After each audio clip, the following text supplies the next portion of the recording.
Learning English can be challenging, but with the right approach, anyone can speak, read, and listen fluently. In this video, we will share with you the best way to learn English and improve your language skills.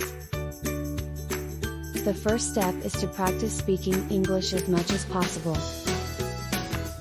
Speak with native speakers or practice with a language partner. This will help you develop your pronunciation, build confidence, and learn common phrases and expressions used in everyday conversation. The second step is to read English text.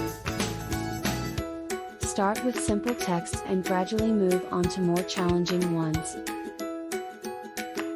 The third step is to listen to English podcasts, news broadcasts, or TV shows. This will help you improve your listening skills and familiarize yourself with different accents and speaking styles.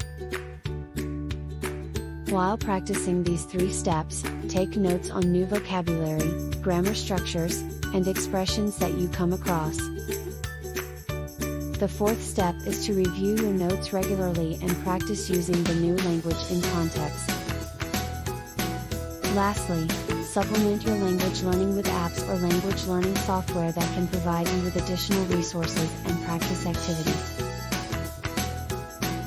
And remember, if you're struggling with any aspect of learning English, don't be afraid to seek out a tutor or a teacher who can help guide you in your learning journey. By incorporating these steps into your language learning routine, you can improve your English skills and become a confident and fluent speaker. Thank you for watching, and happy learning!